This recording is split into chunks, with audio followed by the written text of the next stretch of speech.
离开包头，继续西行。当我开始琢磨路上看见的这些绿色植被是如何抵挡住风沙，站在这些荒漠戈壁里的时候，才后知后觉地发现自己已经沿着黄河走上了好一段。在地图上看，黄河像一条蓝色的丝带，将西北的这些荒漠环在怀里，清润滋养。而我要去的下一个城市巴彦淖尔，也是包头人口中的临河，就坐落在黄河在内蒙地区大拐弯的西北方向上的拐点上。在这里，我第一次吃上了河套平原的水草喂养出来的羊肉，肉香之间竟是一点膻味都没有，令人至今难忘。巴彦淖尔北上50多公里就是乌拉特后旗，那里有一座东升庙阳山大佛，与阴山相望，是北方第一大佛。我在巴彦淖尔摆摊时，本地热心肠的客人跟我分享说，大佛山脚下有交流会，我便欣然前往。到了才知道，这边的交流会就是传统意义上的赶大集，除了建筑房屋里的商铺，目光所及处几乎都是临时搭建起来的，大多数都是来自附近的各行业的商贩。活动期间还有文艺汇演，非常的热闹。通过跟一些摊友聊天得知，他们一些人的摊子都是常年跟着交流会走的，马戏团也是，有一些人内蒙以外的地区也会去。惊叹之余，百感交集，我好像听见了他们在说江湖，又觉得江湖好像是很远的事了。可是仔细想想，自古跑江湖都是一门营生，不知道游牧民族远离家乡时，是否也会馋起家乡江米麻叶的糯软香甜。拜会完阳山大佛，我决定往阴山深处走走。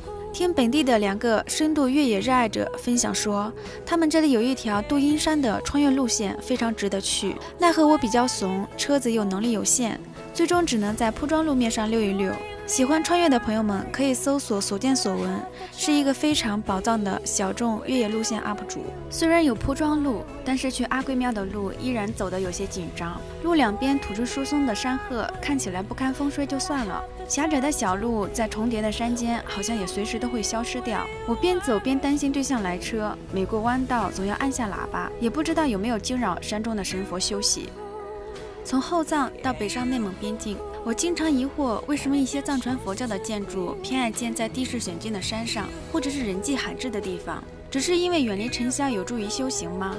直到我真正体验走到山穷处，因为看到一抹金光，心中安定时，才意识到天地浩渺，生机匮乏处更需要有所信。那是给人在逆境里种下的一粒名为希望的种子，它只需站在那里，让人信其有，让人信其无处不在，便是功德。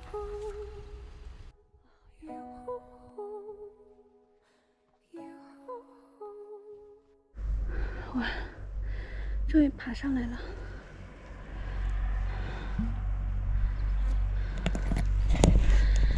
再往上走几步就到大殿里了，里面是不能拍照的，我们看一看门口就可以了，感受一下。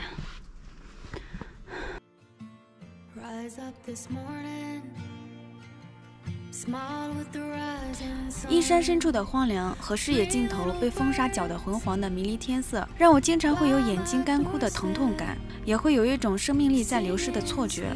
我决定不再沿着边境走，转而掉头投奔母亲河，去乌海方向。从荒漠驶向城市，绿色是我最先感受到的生命力，接着是更多更丰富的绿色。生命的鲜活让我有些热泪盈眶。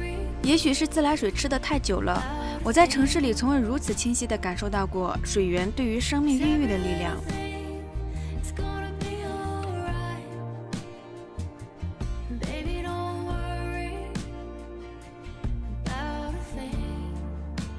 还未抵达乌海，隔着好远就看见了成吉思汗已经坐在甘德尔山上相迎了。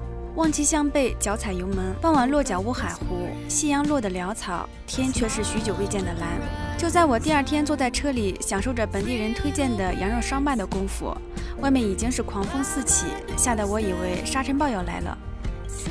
当然天气好的时候，这里又是另外一番景象了，阳光、沙滩、湖水和嬉戏的人们，美好的像是昨天的狂风没有来过一样，就连远山上成吉思汗雕像的轮廓都清晰可见。夕阳热烈且不灼目，橘红色的光透过树叶的缝隙追了我一路。我将车停在路边，穿过马路，去跟完整的夕阳认真说了再见。再见，明天见。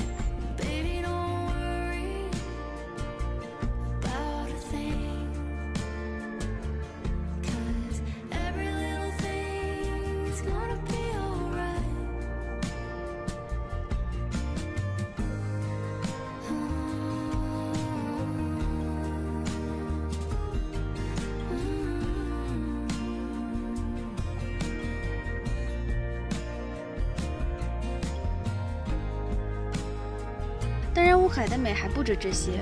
在我翻了小红书做了一些攻略后，被一位名为18的 UP 主的一篇网红公路的免费攻略吸引了，便决定驱车前往。这一阵风刮过来，嘴巴里全是沙子。人类的缘分总是很奇妙。没想到，就在我第一次勇闯沙漠有些茫然的时候，遇上了阿婆本尊，他们特别热心地将我送到了湖边特别美的一个拍照点儿。也是在这里，我被乌海的美再次震撼到。看你就走出来了，是的，是的，是的呢。也没想到，就是遇到那个小红书攻略本尊了，就是还搭了个车。我帮他们了，你看见迷路了。然后现在咱们再往前走是沙漠公路，你得往这边走。啊。往这边走，然后这儿有一个进枯树、进景区的一个地方，你停白车上。往前走，然后你一会儿到了公路上啊，你一定要是往那边走，往那个就是城市方向走，然后就走到那个变电箱子。哦，行，那我知道了。拜，谢谢。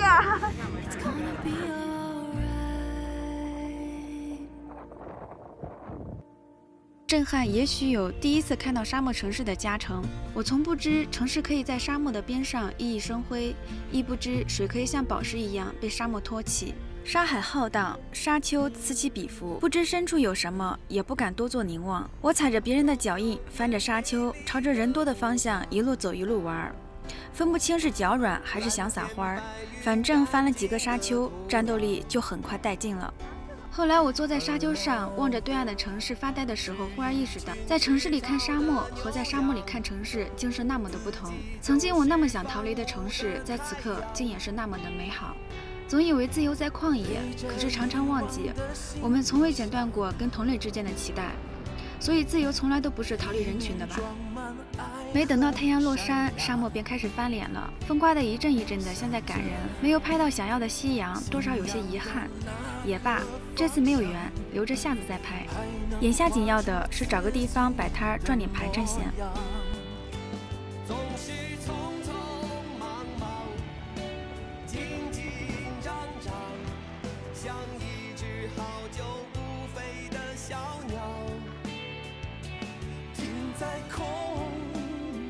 在地图上扒了一圈，最终我把摆摊地点锁定在有小布达拉宫美称的拉松庙，距离乌海大概40公里左右。这座藏传佛教也是一山而建，最初是作为蒙医学院而存在，现在是半开放式的旅游景点，比较小众，但非常值得去。里面的修行师傅人很好，得知我是过路人，还赠送了我一些他们的特产。在上次网红打卡点遇到的 UP 主金城大哥的推荐下，我决定去附近的阿尔寨石窟看一看。奈何天公不作美，去的那天大暴雨，路还被冲断了，只得作罢。这期视频就跟大家分享到这里了，我们下期再见。